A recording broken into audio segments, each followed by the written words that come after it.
अगर आप इंटरेस्टेड हैं एक प्लानर के लिए कि किस तरीके से आपको इन 80 डेज को यूटिलाइज करना है, तो मुझे कमेंट्स में ट्रैकर लिखिएगा। आईपीएस पीओ प्रीलिम्स के लास्ट 5 साल के ट्रेंड की अगर हम बात करें तो कुछ टॉपिक्स तो हमें कंफर्म है कि वहां से कितने नंबर ऑफ क्वेश्चंस आएंगे, लेकिन कुछ टॉपिक्स से हमें श्योरिटी नहीं रहती है। इस वीडियो में मैं आपको बताऊंगा कि किन टॉपिक्स को आपको टाइम देना है और किन टॉपिक्स से आप थोड़ा टाइम सेव करके अपनी प्रिपरेशन को और बेहतरीन कर सकते हैं। मेरा नाम है तरुण और आप देख रहे हैं स्मार्ट कीड़ा। अगर मैं आईबीपीएस पीओ का कंपैरिजन एसबीआई पीओ से करूं तो एक फायदा हमें ये मिल जाता है, हमें पता है कि हमारा प्रीलिम्स के एग्जाम कब होने वाला है, हमारा मेंस के एग्जाम कब होने वाला है।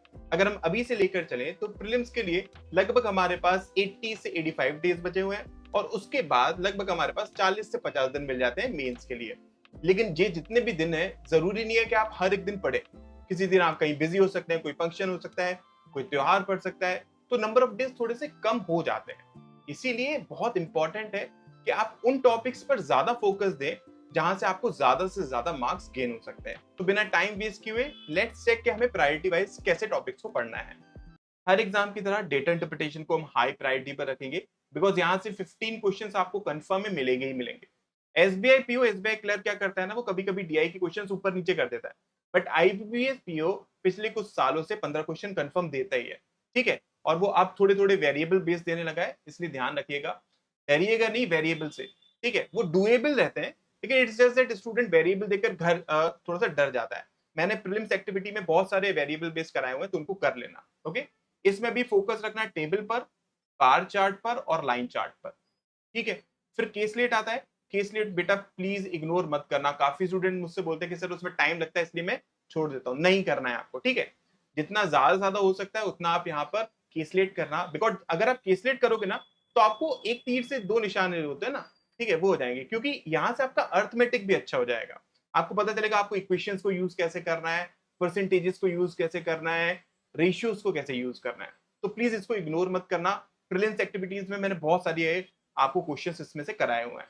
ओके, उसके बाद approximation, because last year simplification नहीं आया था इसलिए मैंने इसको हाई प्रायोरिटी पर रखा हुआ है। उसके बाद क्वाड्रेटिक इक्वेशन और मिसिंग नंबर्स, ये शिफ्ट वाइज चेंज होते रहते हैं, इसलिए मैंने इसको यहाँ पर रखा हुआ है।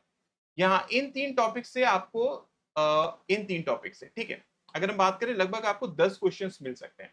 तो मतलब टोटल आपको 25 क्वेश्चंस मिल जाएंगे जो आप कम टाइम में ज्यादा से ज्यादा स्कोर कर पाओगे। ठीक है, उसके बाद जितने भी आपके 10 क्वेश्चंस बचे हुए हैं वो अर्थमेटिक बेस्ड आते हैं, और अर्थमेटिक में भी हमें ये तीन टॉपिक्स करने ही करने हैं, बिकॉज ये पूरी तरीके से आपका बेस बनाते हैं डेटा इंटरप्रिटेशन का।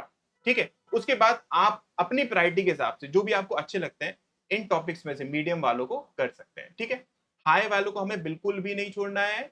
मीडियम में से मैं आपके ऊपर छोड़ रहा हूं, आप अपने अकॉर्डिंग कर सकते हैं टॉपिक्स को। ठीक है, देखो यहाँ पर ध्यान रखना लेकिन क्वालिटी कंपैरिजन, ठीक है, क्वांटिटी कंपैरिजन के क्वेश्चंस आते हैं, तो अब वो पूरी तरीके से आपके अर्थमेटिक पर बेस्ड रहेंगे, इसलिए अर्थमेटिक जब तक आप नहीं करोगे तो वो फिर दिक्कत देगा। ओके, ध्यान रखिएगा। तो ये आपके पास क्या हो गए, हमारे सारे प्रायोरिटी बेस्ड हो गए। ये लो प्रायोरिटी के हैं, मतलब जैसे मैं हमेशा बताता हूँ कि टाइम एंड पर अगर आप कर लोगे तो पैटर्न सिस्टम ऑलरेडी आपका कवर हो जाएगा। बाकी मेंसुरेशन प्रोबेबिलिटी को लो में रखता हूँ। देखिए, मैं लो में रख रहा हूँ इसका मतलब ये नहीं है कि आप बिल्कुल छोड़ दें। अभी आपके पास टाइम है, एटलीस्ट बेसिक क्वेश्चंस आप कर पाए, इतना जरूर करके जाइएगा।